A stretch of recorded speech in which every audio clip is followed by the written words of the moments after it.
वंदे गो मातरम, भारत माता की जय। दोस्तों, आज हमारी गौशाला में हमारे गोपालन और गो आधारित शोषण मुक्त रोजगार को देखने के लिए हमारे पूर्व कृषि मंत्री एवं गुजरात राज्य के शिक्षा मंत्री माननीय भूपेंद्र सिंह जी चुड़ासमा पधारे हैं।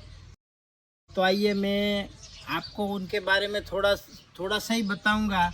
उन्होंने एक काम खेत के अंदर किया है, एक काम गाय के साथ किया है, खेत के अंदर पानी पिलाया है और खेत के अंदर पूरे लेबरों के साथ काम किया है, काम देखा है और स्टेप बाय स्टेप आगे गए हैं। ग्राम सरपंच से लेके आज लगभग 12-15 साल तक कृषि मंत्री रहे और 7 साल तक एजुकेशन मिनिस्टर रहे गुजरात सरकार के। तो दोस्तों, ऐसे नेताओं से जो व्यवस्था चल रही थी वो सर्वोत्तम थी और उन्हीं के माध्यम से, उन्हीं के मार्गदर्शन से जो रास्ते खुलते हैं, उन्हीं के मार्गदर्शन से अच्छी योजनाएं बनती हैं, क्योंकि उन्होंने खुद खेत में काम किया है। तो आइए ऐसे मैं पूर्व मंत्री जी से मिलाता हूं, उनसे हम ये जानेंगे कि गाय और कृषि के माध्यम से रोजगार के आधार पे गाय को कैसे देखा जाए। ये नई बात तो है नहीं। 50-60 साल के बाद तो सभी का रोजगार खेत के आधार पर था और गाय आधार पर था। हर एक गांव में, हर एक खेडूत के आंगन में एक गाय थी, चाहे वो पटेल हो, चाहे वो क्षत्रिय हो, भरवाड़ हो। गुजरात में तो दलित के आंगन में भी गाय थी, वो भी खेत मजदूर था, फिर भी गाय थी। तो रोजगार सबसे ज़्यादा ये 2 क्षेत्र से मिल रहे हैं। एक है एग्रीकल्चर, दूसरा है एनिमल हस्बेंड्री, पशुपालन। और ये समझ करके माननीय नरेंद्र भी जब यहाँ मुख्यमंत्री थे तो उन्होंने अक्षय तृतीया के दिन से किसान को जगाने के लिए, अवेयर करने के लिए, इंफॉर्मेटिव करने के लिए उन्होंने 30 दिन का इस धूप में कृषि महोत्सव शुरू किया था। उसी दिन से आज गुजरात का एग्रीकल्चर प्रोडक्ट अमाउंट उस दिन 2004 में 9,000 करोड़ था। ये कृषि महोत्सव के जरिए आज 1.5 लाख करोड़ का कृषि उत्पादन गुजरात का है। मतलब क्या हुआ, कल तक जो जमीन में खेती नहीं होती थी, ये जागृति की वजह से आज होती है। दूसरा कि गुजरात ने इस क्षेत्र में इतना अच्छा काम किया है कि पहले हमारी एक एग्रीकल्चर यूनिवर्सिटी थी, आज हमने 4 बनाई है। पहले किसान का लड़का भी बिना पढ़े अच्छी खेती कर रहा था।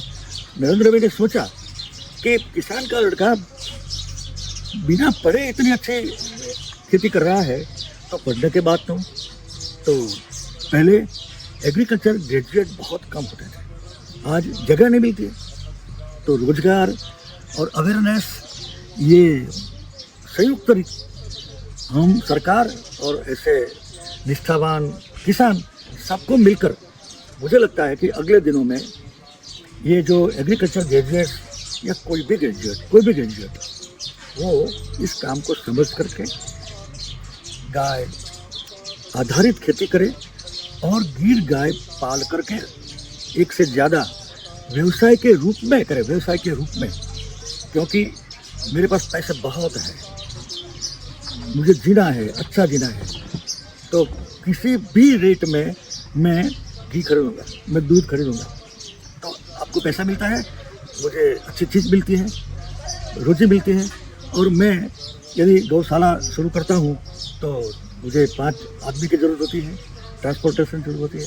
तो जो रमेश भाई ने पूछा कि रोजगार, तो सबसे ज़्यादा रोजगार एग्रीकल्चर माने कि कृषि और पशुपालन में मिलता है। और मैं आप सबको भी यही प्रार्थना करता हूँ कि अपनी पहचान जो थी खेत प्रधान भारत, अभी धीरे धीरे नरेंद्र भाई की अगुवाई में खुद कोई भी समारोह में जाते हैं, आप सुनना देखना। मन की बात में भी ये बात कर रहे हैं कि प्राकृतिक खेती करो, एजुकेशन के प्रोग्राम में जाते हैं तो, रिलीजियस प्रोग्राम में जाते हैं तो, आरोग्य के कार्यक्रम में जाते हैं तो नरेंद्र भाई एक बात जोड़ देते हैं कि भैया स्वस्थ रहना है तो प्राकृतिक खेती करो। नहीं करते हो तो जो करता है उसको प्रोत्साहित करने के लिए जाइए, हम सबको मिल करके। ये काम मेरा नहीं है, आपका नहीं, हम सबका है, साथ में रहकर। तो बहुत बहुत साधुवाद। यहाँ पे आपने जो ट्रेनिंग का और बिजनेस मॉड्यूल देखा है, उसके बारे में आप देश के युवाओं को क्या संदेश देना चाहेंगे? देखिए, आजकल तो कोई गांव में या जंगल जैसे वातावरण में रहना पसंद नहीं करेगा। तो मतलब ये हुआ कि मुझे सीखना भी है और शहर में रहना भी है। इसीलिए सरकार ने एग्रीकल्चर यूनिवर्सिटी में पढ़ाई में भी ये प्राकृतिक सब्जेक्ट डाल दिया है, और शिक्षा के सिलेबस में भी हम भविष्य में ये प्राकृतिक खेती का विषय डालेंगे कि आप जहाँ पर रहते हो, अर्बन विस्तार में रहते हो, तो उसके बगल में you can enjoy urban area also, you can enjoy rural और योर बिजनेस ऑल्सो। तो मुझे काम करना है, मैं गांव में नहीं जाना चाहता हूँ, तो शहर के बिल्कुल नज़दीक में 1 किलोमीटर के अंतर में, तो सभी शहरों में ऐसा होगा। तो मुझे लगता है कि ये जो काम है उसको बहुत बहुत बढ़ावा मिलेगा। बहुत बहुत साधुवाद दोस्तों। ये वीडियो यदि आपको सही लगा है, दिल से गाय और कृषि को मानते हो, तो इस वीडियो को ज़्यादा से ज़्यादा शेयर करना, लाइक करना, कमेंट करना, इसी तरह सहयोग देते रहना। वंदे गो मातरम। भारत माता की जय।